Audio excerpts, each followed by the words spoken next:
तमाम सियासी कारकुनों ने के मैंने इस वाक़े को देखा, करीब से कुछ लोगों से बात की है। मुझे यकीन है कि इसके अंदर बहुत बड़ी गलती शामिल है, बहुत बड़े पैमाने की गलती है। सवाल ये पैदा होता है कि ये तो मैं और नासिर शाह साहब गए थे उस जुबैर से मिलने, उसने बताया कि जनाब ये जहाज़ रनवे पर आया था, रनवे पर लगा था और लगने के बाद झटके लगे, उसके बाद ये ऊपर गया है। उससे पहले ये बात तो किसी ने नहीं कही थी। ये हमसे जब मीडिया ने पूछा तो हमने बताया कि जी वो जुबैर तो ये कह रहा है। उसके बाद पता चला हाँ ये जहाज़ तो उस पर उतरा भी था, पहले तो उतरने की बात ही नहीं थी। पहले ये था जी आया था, ऊपर चला गया, रनवे को टच करने की बात कहीं से नहीं आई थी, ये बात बाद में आई। अब सवाल ये पैदा होता है कि भाई एक जहाज़ है और वो बराह रास्त राब्ते में होता है।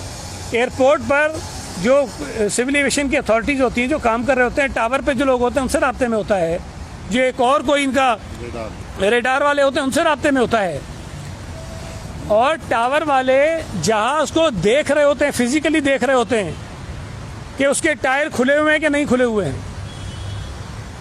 अगर उसके टायर नहीं खुले हुए थे तो उसको नीचे उतरने की इजाज़त किसने दी थी? क्यों उसको बताया नहीं गया? चले मान लेते हैं उसको पायलट को नहीं पता चला, हालांकि ये जहाज़ बड़े इसमें टेक्नोलॉजी होती है, पता चल जाता है, बहुत सारे तरीके होते हैं जिससे पता चलता है कि टायर खुले हैं कि नहीं खुले हैं। लेकिन चले मान लें उसको नहीं पता था, तो जो लोग देख रहे थे उसको टावर से, क्या उन्होंने उसको नहीं बताया कि तुम्हारे टायर नहीं खुले हुए थे? वो जहाज़ आकर नीचे लगा है रनवे पे और उसके बाद कहते हैं फिर वो ऊपर चला गया, उसको कहा कि ऊपर चले जाओ। मेरा गुमान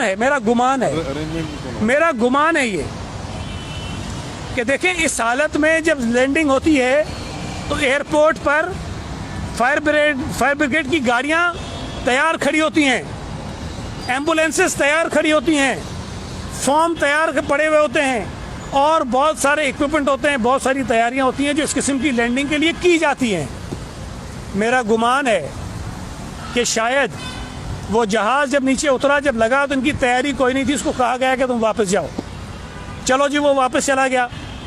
मुझे बताइए कि 10-15 मिनट के बाद जब ये जहाज़ दोबारा लैंड करने आ रहा था, वो तो 10 सेकंड पहले गिर गया ना आबादी के ऊपर।